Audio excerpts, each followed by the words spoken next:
Hey everybody, today's word I want to talk to you about, legacy. What is legacy? Legacy is what we leave behind after our life is gone. Yeah, that's one definition of legacy, but you know what another one is? Legacy are habits that we transfer from ourselves to others.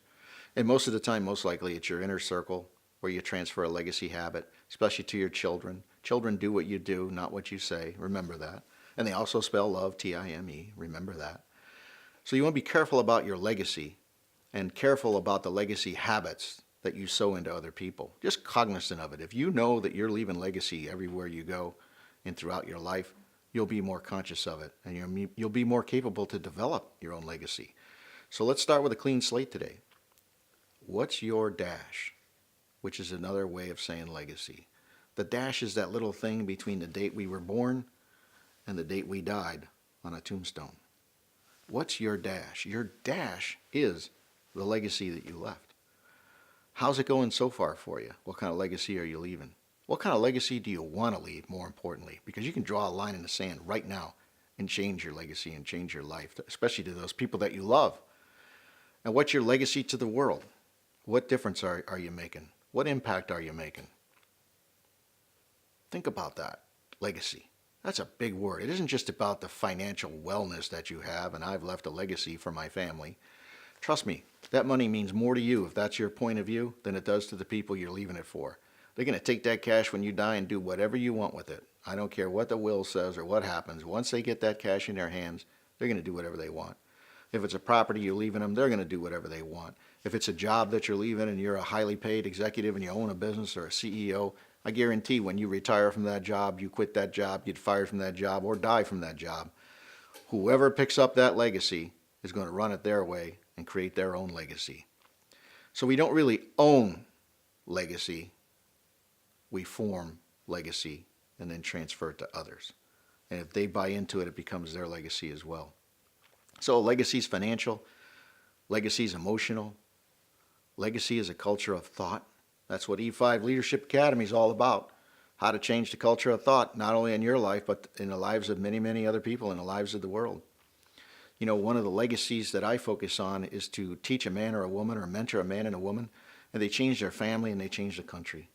But if you mentor or teach children, they change the world. That's a legacy. They change the world because they grow up with a culture of thought that's different than the ways of the world. You know, look around you. The ways of the world aren't talking to us. They're not leaving us the kind of legacy that I want. And I'm pretty sure you're thinking the same thing as you're watching this video. So be conscious of your legacy and understand the different formats how legacy is created. Now, we've talked about legacy in a habit. We've talked about legacy in a money. We've talked about legacy in a culture of thought. Here's another legacy. How about your legacy of love? How well do you transfer the love that you have in your heart, that you have in your life?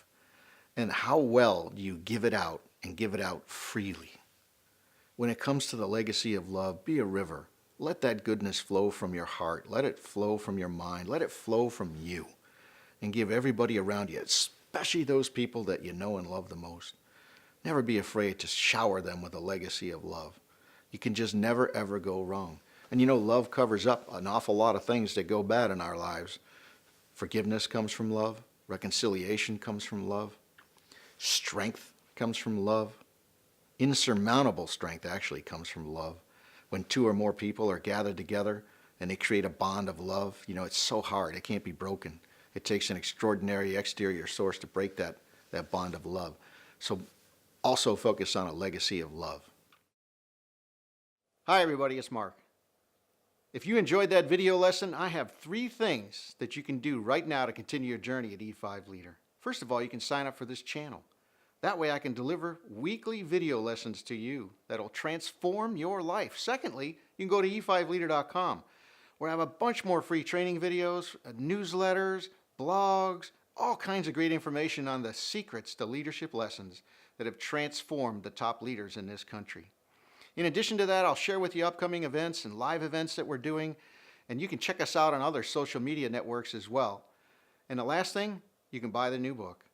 It's available online. It's E5 Leader. That's the name of the book.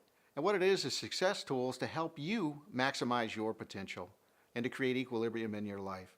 Thanks for being here. It's great to be with you. I look forward to meeting you at a live event And as I always say, go and grow as an E5 leader and never let anyone steal your dream. God bless you.